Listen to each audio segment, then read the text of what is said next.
Okay, welcome everybody to the Tailwind Coaching Podcast. I'm your host, Coach Rob, and I've got a good show for you today.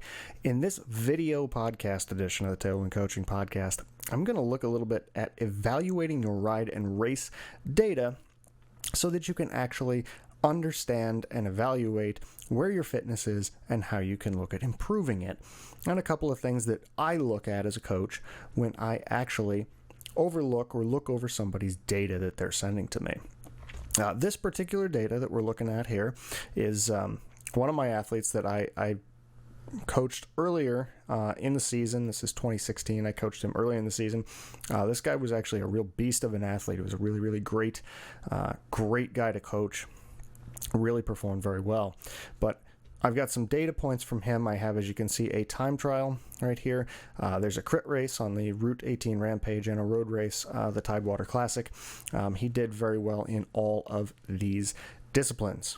Now, in terms of the athlete, this particular athlete has a critical power or functional threshold power, for lack of any distinction. They are very much the same, of 348 watts. Typically, I would round out up to right around 350 to make sure that everything is nice and easy. So, what are we looking at here? Well, we are looking at a time trial. And what am I looking for initially when I see a rider perform something like a time trial or something of that nature? Well, I am looking at the overall time moving. I'm looking at the average power, the training stress score, the intensity factor.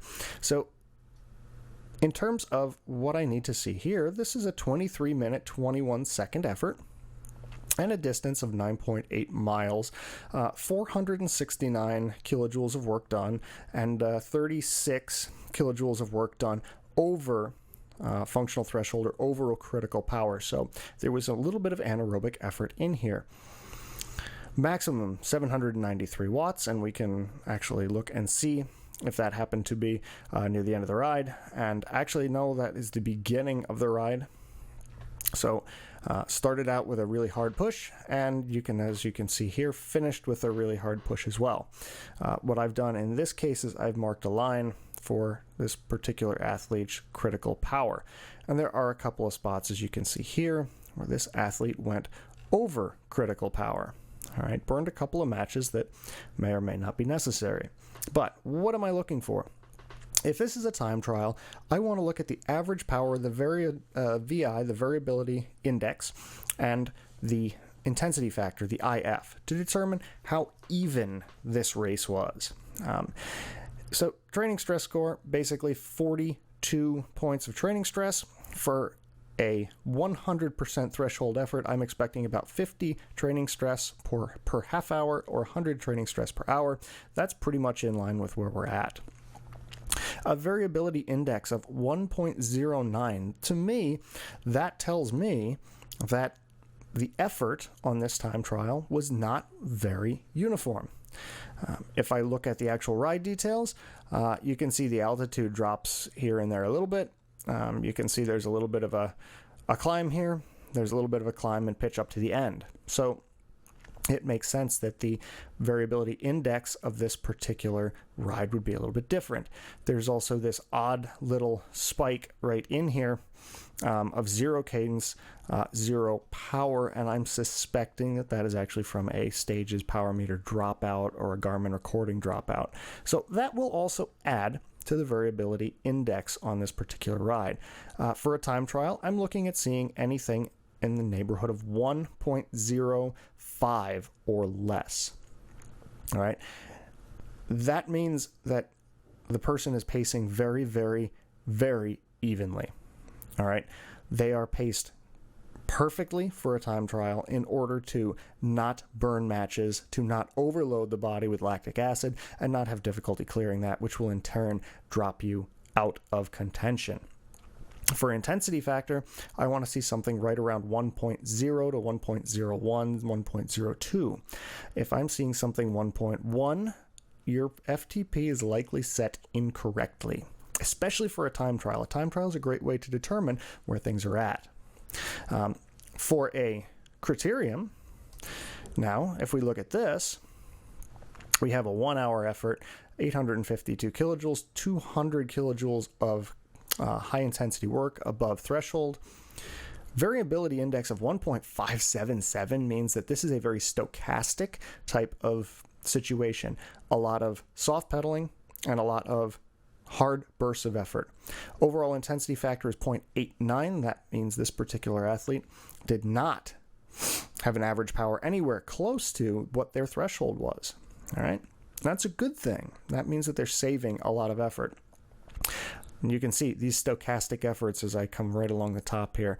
If I were to come up here and set 348, and of course I'm using Golden Cheetah here, so you can use this as you see fit. So putting down that functional threshold power marker, you can actually see all these efforts above threshold, and some of them significantly so, 1,000 watts above 1,000 watts, so 3 times 300% of threshold, 1,000 watts again.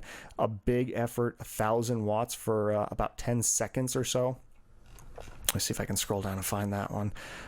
Right there, 14 seconds, 956 watts overall, and that was a sprint for this particular athlete that got him, I believe it was a second or third place on this one. I can't quite remember off the top of my head, but looking at this, you can understand variability index is remarkably high. You have very, very high highs. You have very, very low lows. Training stress score close to threshold for an hour, which makes sense. Intensity factor is a little bit low, and that's mainly because you have a lot of high intensity work and a lot of zero pedaling. So, road race, if we look at that, training stress score of 80 for an hour, a lot of soft pedaling, a lot of sitting in the pack, not a whole lot of supra threshold work here, and intensity factor is pretty light. Again, sitting in the pack during a road race, variability index 1.7.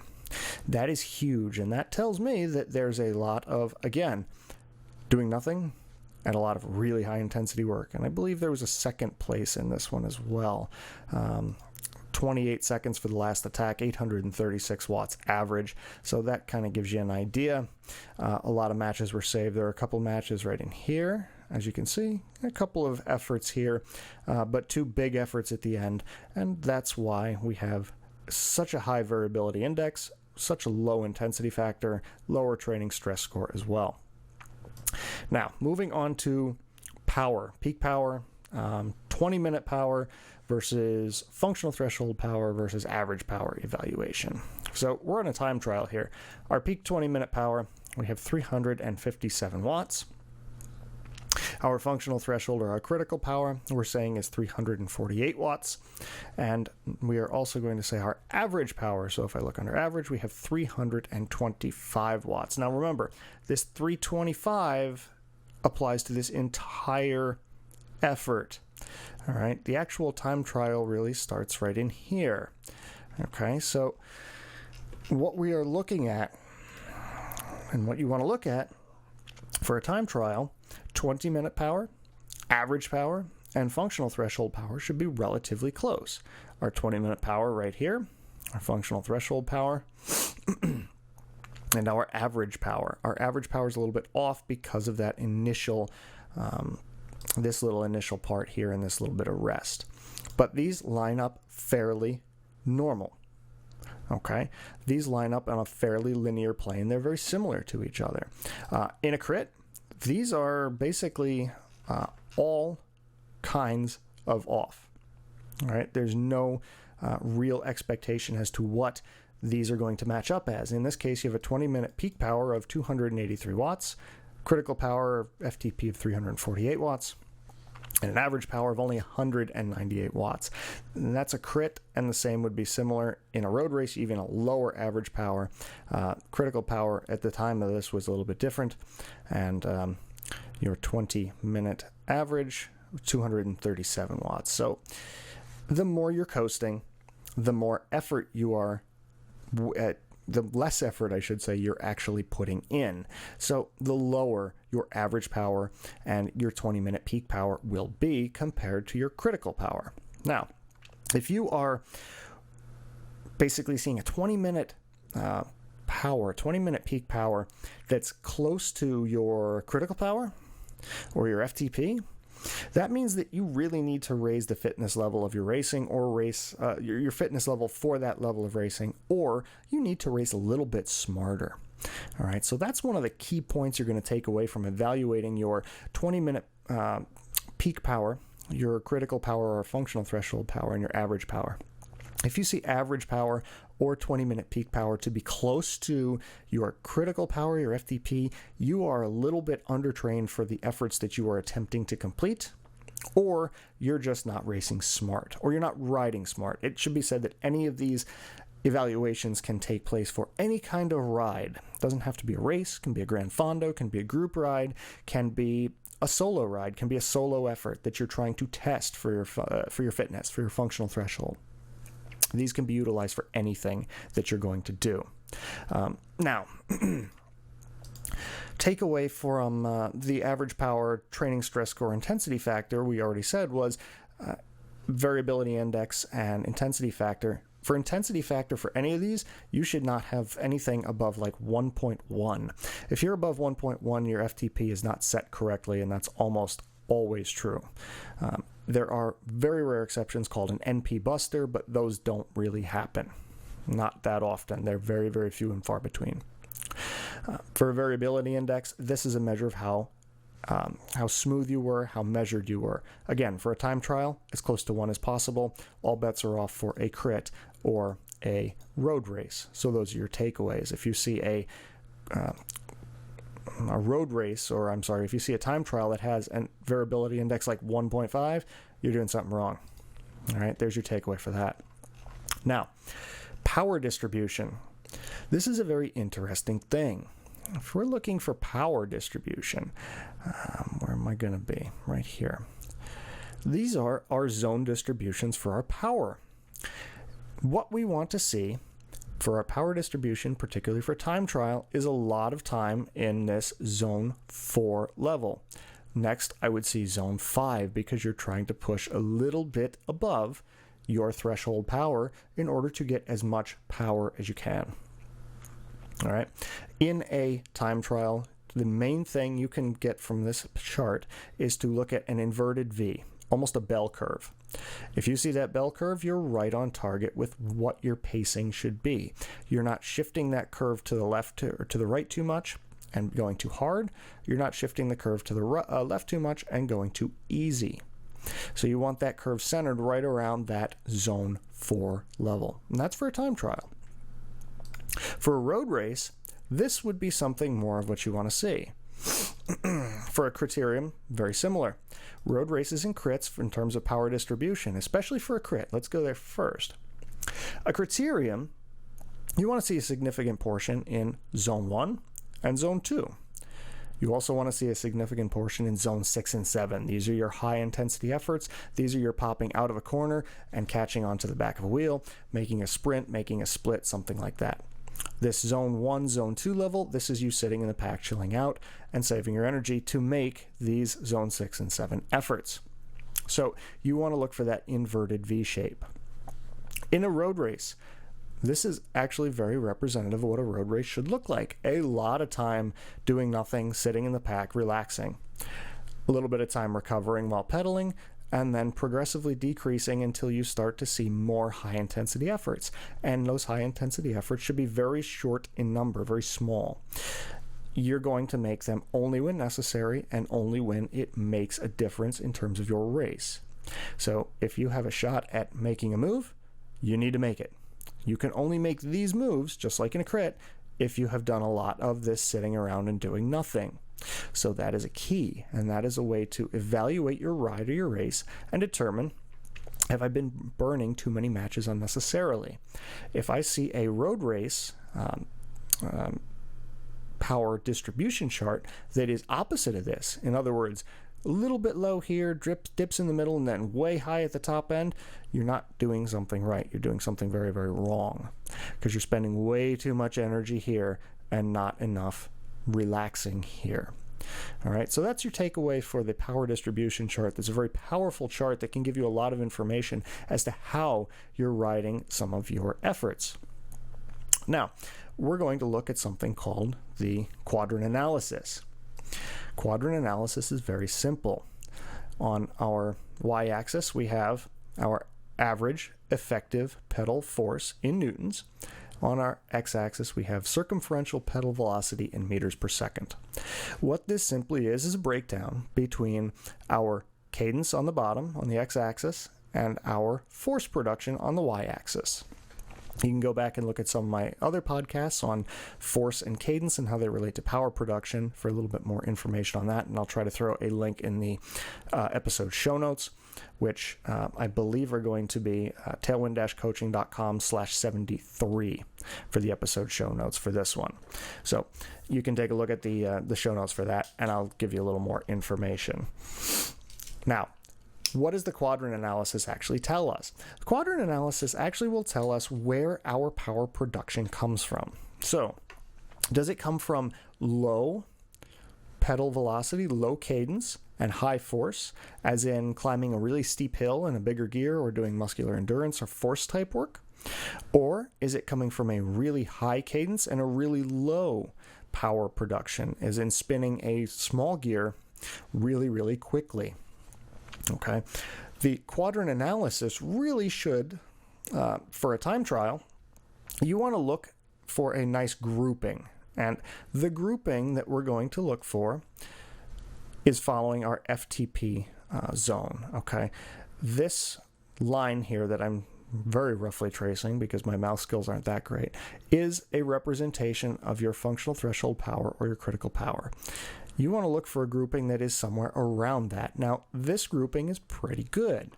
What I would like to see a grouping that is much tighter along that axis. All right, you can see the matches here tend to be higher force and right around the middle of the pedal velocity range. Okay, some of them move shift to the right or to the quadrants. Okay, basically some of these shift in different directions. Okay, now what is so interesting about the quadrant analysis? Well, you can really determine where, for example, for a crit, you're all over the place, right? So your sprint, you can see up these little dots up in here: high speed, high cadence, high force, high cadence, high force. Some of the matches are a little bit different. Let me see if I can find one that's a little bit different here.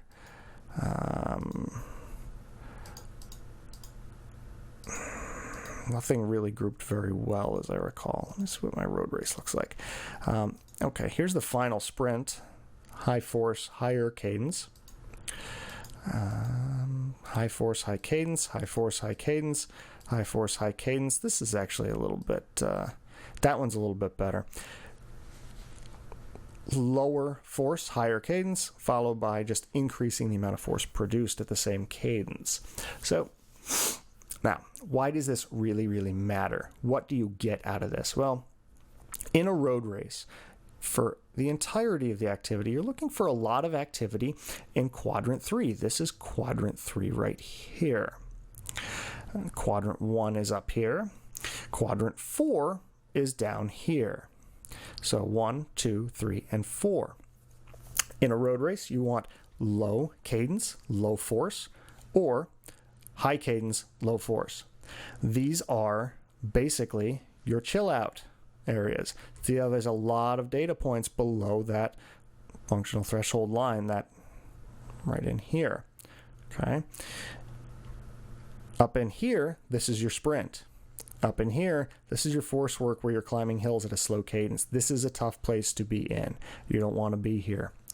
Road race and crit, you want to spend most of your time down low. A criterium, you're going to find much more time in that quadrant 1.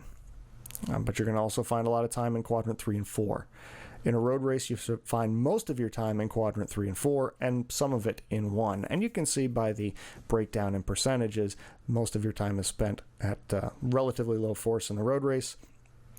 Still, most of your time is spent relatively low force in the criterium. Still, you will spend a bunch of it really pushing pretty hard.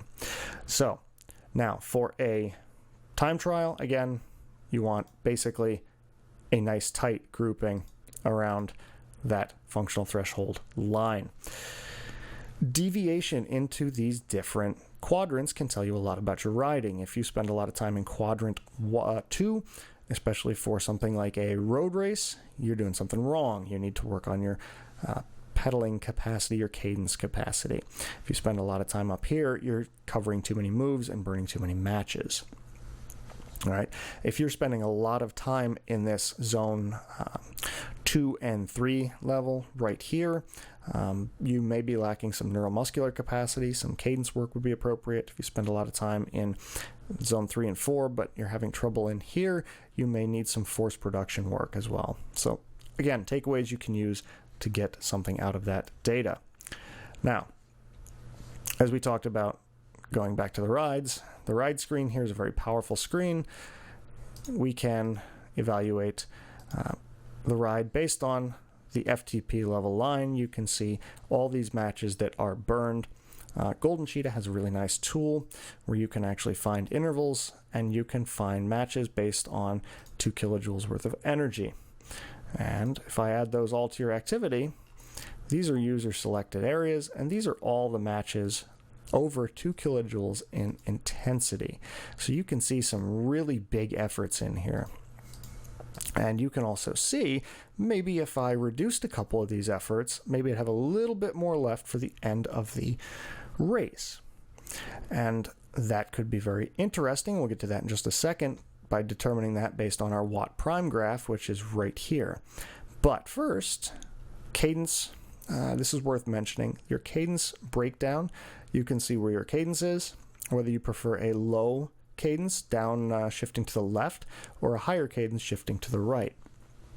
It can determine really the amount of time coasting versus pedaling as well. If I went to the entire activity, this takes out zeros, so it's not going to be as valuable to you, but you can see the low cadence work, and you can also see where your average would be. You're looking for basically a V, an inverted V here, because you're looking to have something that is basically a range of cadences. Crit, again, range of cadences. Time trial, everything is shifted to the right because you're trying to push that big gear as fast as you can.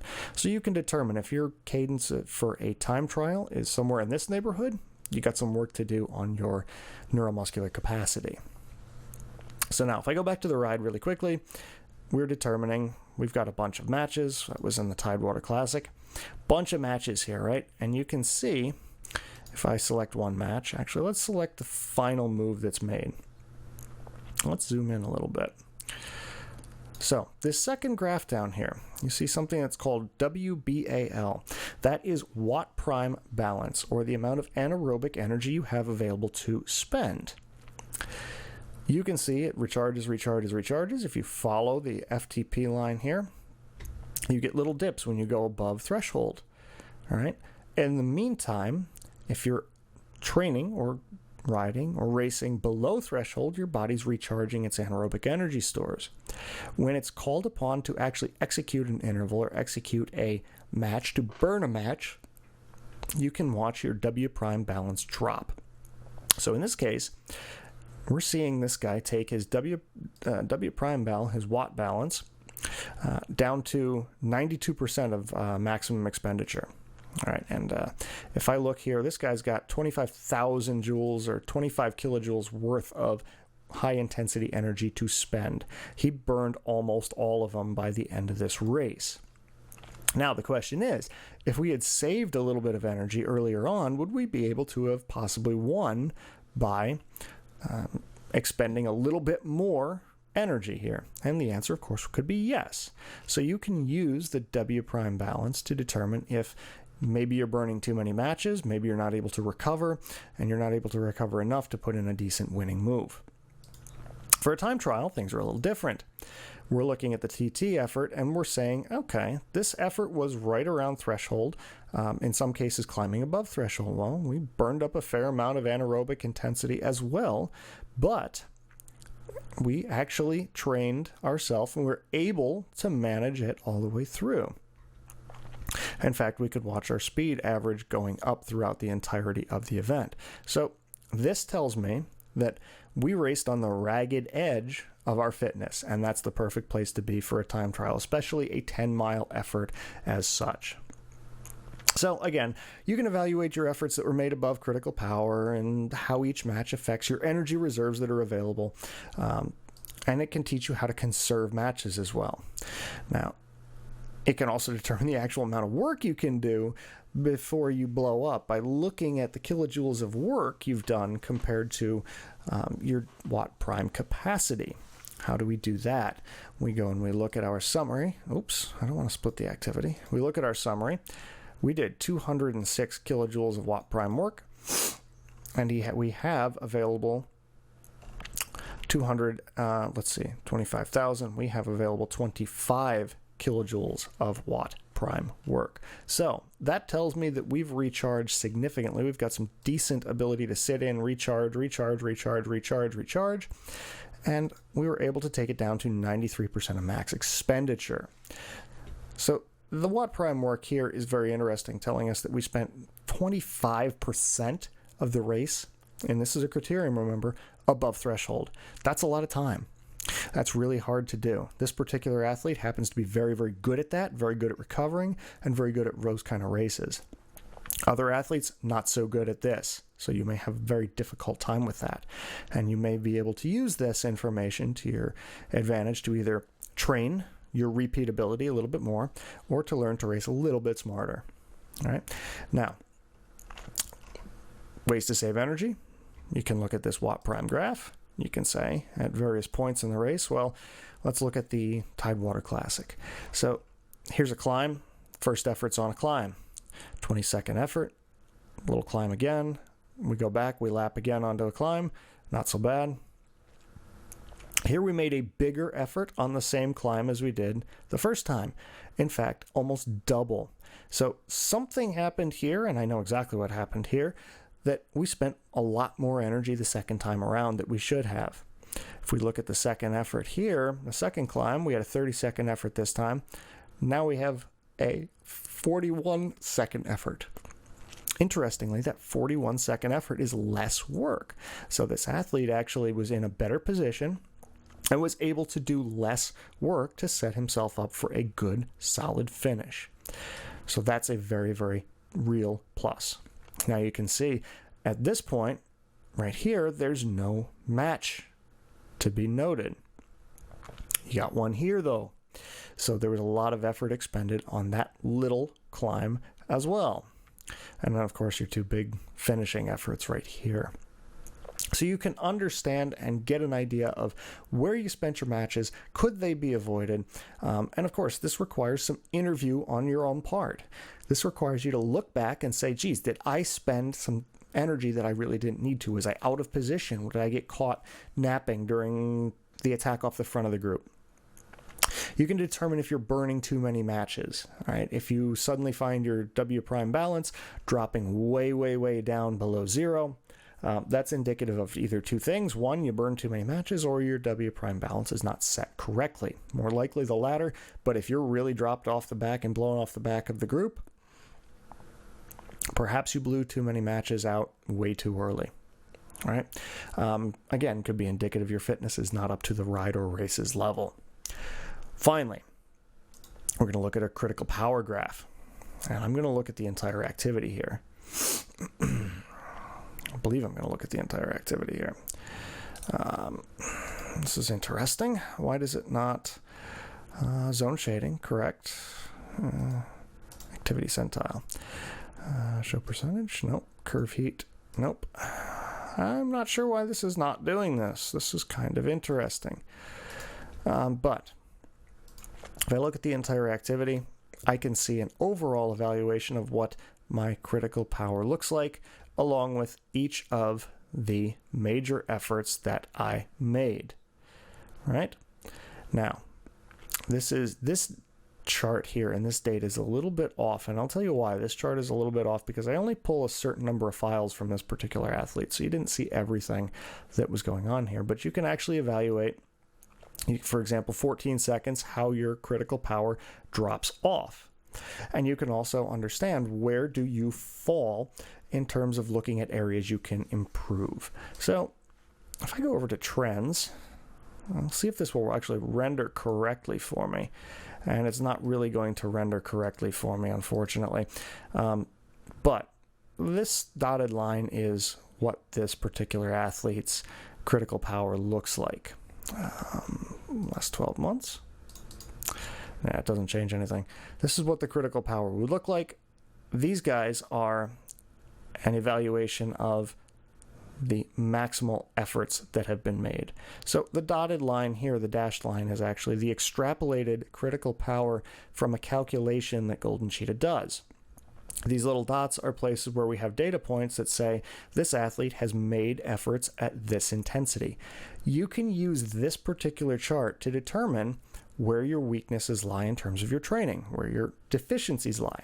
So for this particular athlete, I know about 48 to 50 seconds, somewhere in this neighborhood between 30 and 50 seconds, they are a little bit below where they should be. All right, they should be able to match this critical power graph pretty well. From 30 minutes on out, now most people don't do 30 to 60 minute time trials, so this data may be a little bit skewed.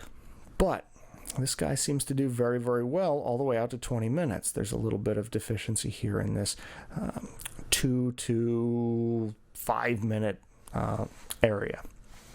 So these are areas that you can actually focus some of your effort on working on.